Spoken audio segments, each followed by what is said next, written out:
Assalamualaikum warahmatullahi wabarakatuh. Yang terhormat kepada dosen pengampu mata kuliah perkembangan peserta didik Bapak Dr. Haji Iskandar Zulkarnain MSI dan Ibu Hajah Indah Budiarti SPD MPD, serta teman-teman yang saya banggakan. Pertama-tama perkenalkan terlebih dahulu kami dari kelompok 7 yang beranggotakan. Saya Devina Putri Maharani, NIM 2110183200017.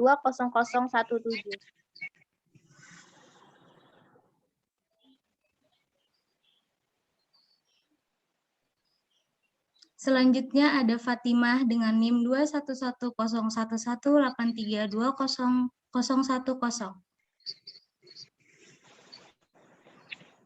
Assalamualaikum warahmatullahi wabarakatuh. Perkenalkan saya Muhibah dengan NIM 2110183200013. Dan saya Nindi Destiana Yulianti selaku moderator dengan NIM 211011182200036. Materi pertama akan disampaikan oleh saya sendiri, yaitu mengenai masa remaja. Seperti yang kita ketahui, masa remaja adalah masa perkembangan atau peralihan dari masa kanak-kanak menuju dewasa. Masa remaja juga mencakup perkembangan fisik, intelektual, emosi, serta sosial. Masa remaja biasanya berlangsung sekitar umur 13 tahun hingga 18 tahun. Adapun juga kata remaja berasal dari bahasa Latin, yaitu adolescence, yang berarti grow atau to grow motherly, yang artinya berkembang. Pada masa remaja, semua tugas perkembangan dipusatkan pada upaya penanggulangan sikap dan pola perilaku yang kekanak-kanakan dan mengadakan persiapan untuk menghadapi masa dewasa. Masa remaja ini dianggap sebagai periode badai dan tekanan, yaitu suatu masa di mana ketegangan emosi meninggi sebagai akibat dari perubahan fisik dan psikis. Adapun juga ciri-ciri masa remaja, salah satunya adalah pubertas. Pubertas adalah proses kematangan dan pertumbuhan yang terjadi ketika organ-organ reproduksi mulai berfungsi dan karakteristik seks sekunder mulai muncul. Adapun juga perubahan primer saat pubertas bagi remaja putri, yaitu pubertas sebagian besar merupakan respon tubuh terhadap kerja estrogen yang meluas, yang disekresi oleh ovarium yang baru aktif di bawah pengaruh gonadotropin yang disekresi oleh hipofisis anterior. Pada remaja putri ditandai dengan datangnya menstruasi yang pertama. Namun bagi remaja putra, yaitu mengalami mimpi basah. Peristiwa mimpi basah adalah peristiwa ejakulasi atau keluarnya air mani saat tidur. Tanda-tanda dan ciri-ciri perubahan primer ini terjadi saat testis serta salurannya uretra terisi penuh sperma. Mimpi basah biasanya dialami semua anak laki-laki menjelang dewasa. Kondisi ini menunjukkan seorang laki-laki siap melakukan proses reproduksi.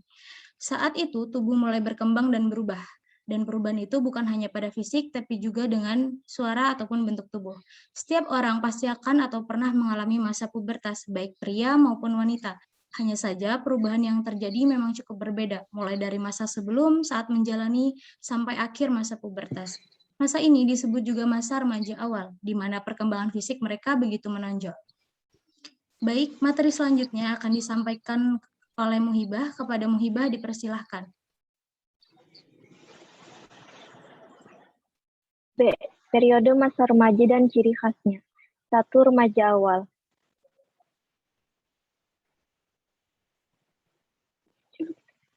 Masa remaja awal merupakan masa transisi di mana usianya berkisar antara 13 tahun sampai 16 tahun, atau yang biasa disebut dengan usia belasan yang tidak menyenangkan, di mana juga terjadi perubahan pada dirinya baik secara fisik, psikis maupun sosial. Seorang remaja pada tahap ini masih terheran-heran akan perubahan yang terjadi pada tubuhnya sendiri dan dorongan-dorongan yang menyertainya. Mereka mengembangkan pikiran-pikiran yang baru, cepat tertarik pada lawan jenis, mudah terangsang secara erotik. Kepekaan terhadap ego menyebabkan pada remaja awal ini sulit dimengerti orang dewasa. Oke, next.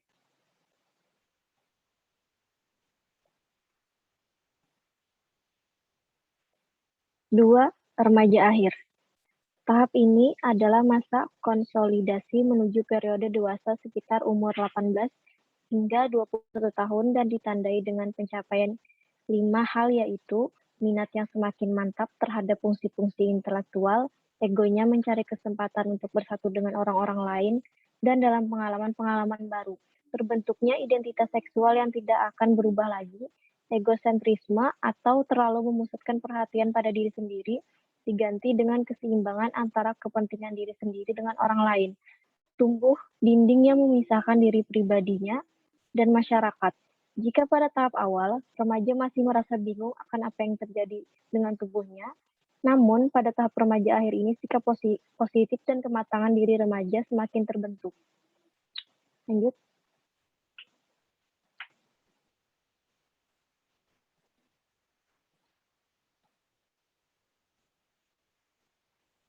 C. Perkembangan yang terjadi pada remaja. 1. Perkembangan fisik. Tubuh remaja mulai beralih dari tubuh kanak-kanak menjadi tubuh orang dewasa yang cirinya ialah kematangan. Perubahan fisik strukturnya semakin sempurna untuk meningkatkan kemampuan kognitif. Terjadi suatu perubahan fisik disertai banyak perubahan dan tanda-tanda seks sekunder wanita. Adapun tanda-tanda seks sekunder pada remaja wanita sebagai berikut. Pertama, pinggul berkembang. Kedua, payudara membesar. Ketiga, tumbuh rambut di kemaluan dan di ketiak. Keempat, kulit lebih kasar, lebih keras, dan pori-pori membesar. Kelima, kelenjar lemak dan kelenjar minyak menjadi lebih aktif. Keenam, otot menguat dan suara membesar. Pertumbuhan yang paling menonjol pada wanita ialah pertambahan tinggi badan, pertumbuhan buah dada, dan pertumbuhan rambut kemaluan. Sekian presentasi dari saya kembalikan kepada moderator. Terima kasih. Terima kasih kepada Muhibah. Materi selanjutnya akan disampaikan oleh Fatimah. Kepada Fatimah dipersilahkan. Perkembangan intelektual.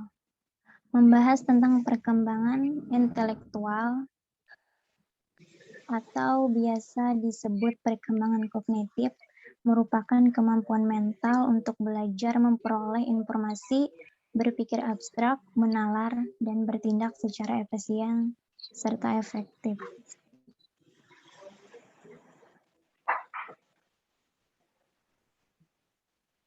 Tiga, perkembangan emosi. Masa remaja biasanya memiliki emosi yang besar, emosi berkobar-kobar, sedangkan pengendalian diri belum sempurna. Dan perkembangan emosi mengacu pada reaksi anak terhadap berbagai perasaan yang dialami setiap hari dan membawa pengaruh besar terhadap penyelesaian masalah, mengambil keputusan, tingkah laku, dan menikmati hidup sebagai orang dewasa kelak. Ada beberapa faktor yang mempengaruhi perkembangan emosi remaja. Yang pertama, perubahan jasmani. Misalnya, perubahan jasmani meliputi perubahan fisik yang meningkatnya hormon-hormon tertentu pada seseorang dapat menjadi faktor perkembangan emosi pada remaja. Karena hormon itu memberikan stimulasi dalam tubuh dan sistem otak hingga mempengaruhi perasaan dan tindakan emosi seseorang remaja. Yang kedua, pola interaksi dengan orang tua.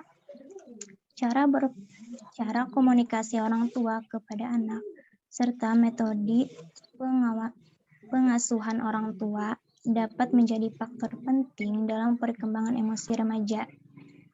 Biasanya remaja cenderung memiliki sifat memberontak dalam rangka memperlihatkan keinginan untuk hidup tanpa aturan yang mengekang, sehingga kebiasaan didikan menjadi peran penting dalam proses remaja menerima siklus masa remajanya.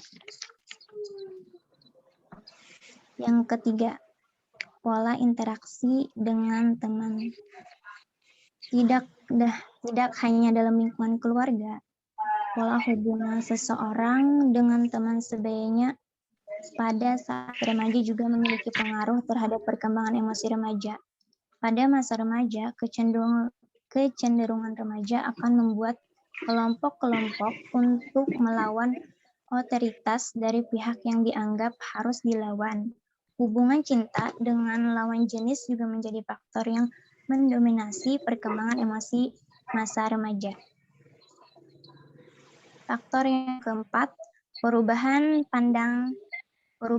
pandangan dunia luar. Pada masa remaja, persepsi orang lain menjadi faktor perkembangan emosi seseorang. Misalnya, saja perubahan sikap dunia luar yang tidak stabil. Itu dikarenakan lingkungan yang berbeda-beda dalam menerapkan nilai-nilai tertentu. Sehingga masa remaja kerap dikatakan sebagai masa yang rawan terhadap kondisi pergaulan yang salah. 4. Perkembangan sosial.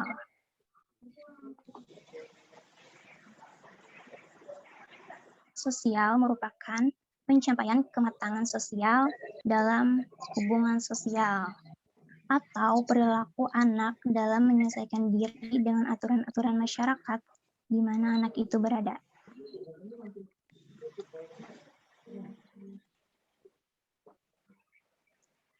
Ada beberapa faktor yang mempengaruhi perkembangan sosial. Yang pertama, keluarga. Keluarga merupakan lingkungan pertama yang memberikan pengaruh terhadap berbagai aspek perkembangan sosial anak. Kondisi dan tata cara kehidupan keluarga merupakan lingkungan yang kondusif bagi sosialisasi anak, karena di dalam keluarga berlaku norma-norma kehidupan keluarga, dan dengan demikian pada dasarnya keluarga merekayasa perilaku kehidupan budaya anak. Yang kedua, kematangan anak. Kematangan anak bersosialisasi merupakan kematangan fisik dan psikis untuk mampu mempertimbangkan dalam proses sosial, memberi dan menerima pendapat orang lain, memerlukan kematangan intelektual dan emosional.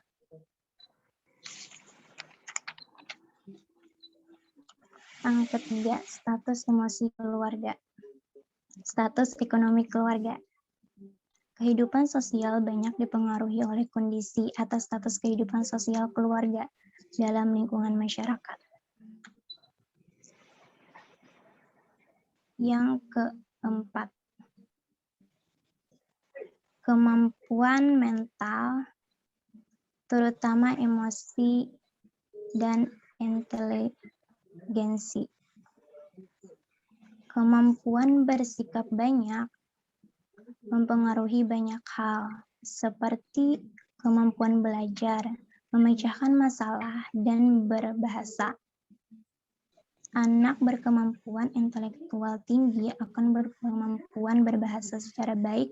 Oleh karena itu, kemampuan intelektual tinggi, kemampuan berbahasa baik, dan pengendalian emosional secara seimbang sangat menentukan keberhasilan dalam perkembangan sosial anak. Dan faktor yang terakhir, tingkat pendidikan. Tingkat pendidikan merupakan sosialisasi remaja yang terarah, dan hakikat pendidikan adalah sebagai proses pengoperasian ilmu yang normatif, akan memberikan warna kehidupan sosial anak di dalam masyarakat dan kehidupan mereka di masa akan datang. Karena pendidikan dalam arti luas harus diartikan bahwa perkembangan anak dipengaruhi oleh kehidupan keluarga, masyarakat, dan kelembagaan. Ya, sekian presentasi saya. Terima kasih Fatima atas penyampaian materinya. Materi selanjutnya akan disampaikan oleh Devina Putri Maharani. Kepada Devina Putri Maharani dipersilakan. 5. Perkembangan moral. Moral adalah sistem nilai tentang bagaimana kita harus hidup secara baik sebagaimana manusia. Dalam mencapai hal tersebut, harus adanya kesadaran moral.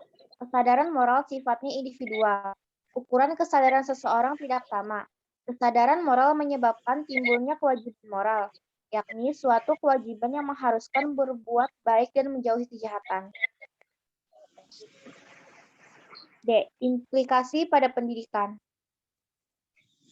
Implikasi pada pendidikan di masa remaja diartikan sebagai keterlibatan atau pentingnya pendidikan pada masa remaja. Pendidikan adalah hal yang sangat utama di dalam kehidupan era sekarang. Pendidikan dapat diperoleh melalui jalur pendidikan formal, informal, dan non-formal. Pada masa remaja, implikasi pada pendidikan sangatlah penting. Karena implikasi pada pendidikan adalah landasan ilmu yang seharusnya bisa menjadi acuan bagi perkembangan karakter dan juga landasan remaja untuk tidak melakukan kenakalan apalagi sampai tindak kejahatan.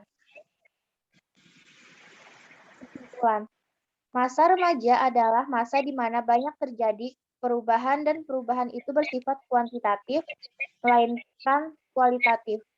Ciri-ciri perkembangan pada remaja adalah perubahan dalam aspek fisik, internal maupun eksternal, sehingga mempengaruhi fisik, bahkan psikisnya.